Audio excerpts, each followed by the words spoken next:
बहुत स्वागत है आप सभी का रियल एक्सप्रेस में। मैं नदीम अहमद शेख और इस वक्त हमारे साथ मौजूद हैं पूर्व विधायक प्रत्याशी और समाजवादी नेता वसीम अहमद गाजी साहब। गाजी साहब, आपका बहुत स्वागत है। आपका बहुत बहुत गाजी धन्यवाद। साहब, आज हम चर्चा करेंगे बिहार पर। बिहार में चुनाव की तारीखें, अभी तो तारीखों का ऐलान तो नहीं हुआ, लेकिन अगले चंद महीनों के बाद चुनाव है। एक तरफ नीतीश कुमार, तेजस्वी यादव और प्रशांत किशोर की एंट्री हो गई है।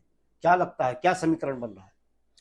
देखिए, बिहार में जो मैंने जो दौरा किया है और मेरी वहाँ पर जो आवाम से बात हुई है, हिंदू मुस्लिम खास तौर से यादव, उनका यही मानना है कि इस बार अब की बार तेजस्वी यादव नौजवान है, साफ सुथरी छवि है, पढ़ा लिखा है, उसकी तकरीरें, उसके भाषण सब भारत की किस तरीके से तरक्की हो, डेवलपमेंट हो, उसी पे आधारित होते हैं। कोई फालतू बात वो करता नहीं है। तो मैंने तो अब तक जितने लोगों से मैं मिला हूँ, 75% लोगों ने कहा है कि हम तेजस्वी यादव को वोट देने जा रहे हैं। देखिए, जिस तरीके से परिवार में ही इस तरह के है कि भेदभाव नजर आ रहा है, भाइयों में नहीं बन रही है, उनको परिवार और पार्टी से बाहर का रास्ता दिखा दिया गया। नहीं नहीं, वो देखिए, परिवार में बन क्या नहीं रही है। भाई, दो भाई हैं, तीन भाई हैं, उसमें आप बताइए किसके भाइयों की किससे बनती है। बहुत सारे लोग हैं मध्य प्रदेश में, कोई कांग्रेस में है, उसका भाई बीजेपी में है, किसी का भाई वो कोई, ये तो लालू जी के पुत्र हैं। और ये तो उसको कोई ऐसा नहीं है कि कोई निकाल दिया, उसको कोई सजा दे दी है। वो थोड़ा सा, आप मिजाज उसका ऐसा है कि वो तो ठीक है, वो कोई समस्या नहीं है और वो बहुत अच्छा लड़का है। लेकिन तेजस्वी यादव का मसला थोड़ी है। वो तो लालू जी के दो पुत्र हैं, वो अपने पुत्र के साथ कैसा रखें, वो कोई मुद्दा नहीं है ना, वो इलेक्शन में मुद्दा होगा। और लालू जी की जो फैमिली है वो यूनाइटेड है, उन्होंने बहुत कुर्बानी दी है। लालू प्रसाद बेहतरीन लीडर हैं। और वो तो एक्चुअली क्या है कि उनके ऊपर जिस तरह मुकदमे चले, उनकी हेल्थ खराब हो गई। वरना तो मैं खुद उस मीटिंग में था जिसमें कि जब देवगौड़ा जी को प्रधानमंत्री बनाया गया था, तो सब लोग ये चाहते थे कि साहब वो लालू प्रसाद को प्राइम मिनिस्टर बनाया जाए, लेकिन मुलायम सिंह अड़ गए क्योंकि वो भी यादव। तो लालू जी को जो है बिहार में कोई नहीं हरा सकता। और अगर साफ सुथरे इलेक्शन हुए तो मैं समझता हूँ कि 2/3 में मैं कोई आरजेडी का ना स्पोक्स पर्सन हूँ, ना मैं उनका फैन हूँ। लेकिन जो हालात हैं, जो ग्राउंड रियलिटी है, उसमें जो है तेजस्वी यादव का बनना तय है। देखिए, जिस तरीके से नीतीश कुमार के बारे में कहा जा रहा है, उनका भविष्य आप कैसे देखते हैं? नहीं, नीतीश कुमार तो अंदर से आरजेडी को ही सपोर्ट कर रहे हैं। वो तो चाचा भतीजे का मामला है। और बीजेपी वालों ने जिस तरीके से उनका मजाक उड़ा रहे हैं जिस तरीके से, तो वो अल्टीमेटली तो वो है, चाहे वो डायरेक्ट जाके सपोर्ट करें या वो डायरेक्ट ना जाएं, तो उनकी जो शुभकामनाएं हैं वो आरजेडी और तेजस्वी के साथ हैं। लेकिन कुछ लोग ये भी मान रहे हैं कि इस बार नीतीश कुमार एकनाथ शिंदे बनने जा रहे हैं। नहीं नहीं, नीतीश कुमार देखिए, अब वो बहुत उनको वो बहुत बूढ़े हो चुके हैं, वो थक चुके हैं। इतनी ज़्यादा पावर में रहे, सेंटर में रहे, रेलवे मिनिस्टर रहे, बेहतरीन आदमी है। अब आदमी कितना काम करेगा। अब वो थक चुके हैं। उनका बेटा जो है उसको वो लॉन्च करने की कोशिश कर रहे हैं।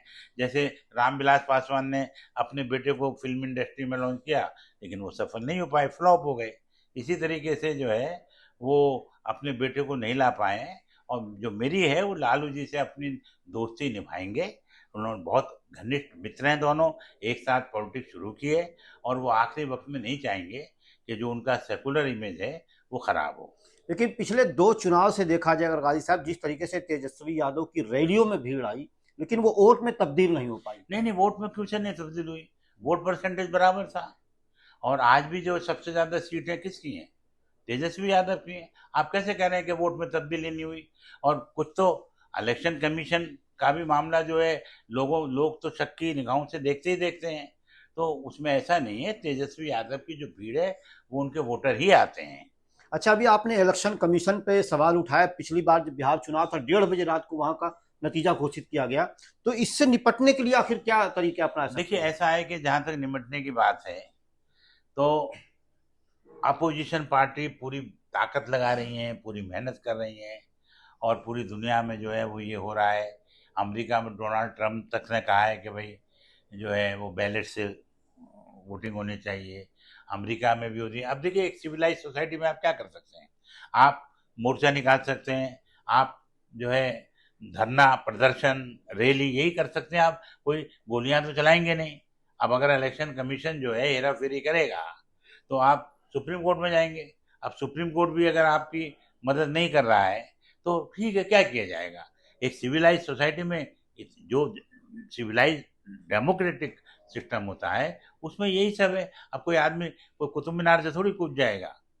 अच्छा, अभी आपने चिराग पासवान का जिक्र किया। चिराग पासवान युवा बिहारी अपने आप को लिखते हैं और उनकी भी कहीं ना कहीं नजर है वहां के मुख्यमंत्री की कुर्सी पर, तो उन्हें आप किस तरह से देखते हैं? नहीं नहीं, वो बेपेंडी का लोटा है। उसको मुख्यमंत्री क्या, वो मिनिस्टर भी नहीं बन पाएगा। उसके तो जब रामविलास पासवान जी का इंतकाल हुआ मेरे मित्र से, उनका सामान जो है इन्होंने बीजेपी वालों ने बाहर फिकवा दिया था। उसको तो जो है वो लोगों को नमक की तरह यूज कर रहे हैं। उसकी कोई हैसियत नहीं है। वो तो फिल्म इंडस्ट्री में रहा है और उसका कोई ना सपोर्ट है, ना कोई विजन है, ना वो कोई ज़्यादा पढ़ा लिखा मुझे लगता है। पढ़ा लिखा है या नहीं है मुझे नहीं मालूम है। उसका कोई लेना देना नहीं है। बिहार की 2-4 भी सीट थी वो भी नहीं आएंगी। प्रशांत किशोर आखिर किसका खेल बिगाड़ सकते हैं वहां नहीं, पर? प्रशांत किशोर बहुत बड़े मुफक्किर हैं, बहुत विजन है उनका, बहुत मेहनत कर रहे हैं, कोई सत्ता के लालची नहीं है। और वो जो है अलबत्ता उनका भी, वो भी बेपंदी को लूटे हैं। वो उनका पता ही नहीं, कभी मोदी जी को, कभी ममता बनर्जी को, कभी कहते हैं कि साहब मैं तो जो है मेरा मेरा तो ये बिजनेस है, मैं तो इलेक्शन मैनेज करना। तो वो बहरहाल उनका एक बड़े साइकोलॉजिस्ट हैं, एक बहुत अच्छे इलेक्शन मैनेज करने वाले हैं। और वो कुछ नहीं, उनको कोई वोट नहीं मिलेगा और उनको अभी जनता ने एक्सेप्ट नहीं किया है, जरा भी नहीं किया है। और उनका वही हाल होगा जो मेट्रो का क्या नाम था, श्रीधरन, वो केरला से खड़े हुए, उनकी जमानत जब्त हो गई एमएलए में। तो ये वहाँ के श्रीधरन है, लेकिन उनका एक विजन है बस, और कुछ नहीं है। अगर कुल मिलाजुला कर ये इस नतीजे पर पहुंचा जाए कि क्या अगली सरकार वहां पर किस पार्टी की हो सकती है, तो आप क्या कहेंगे? आरजेडी। आरजेडी।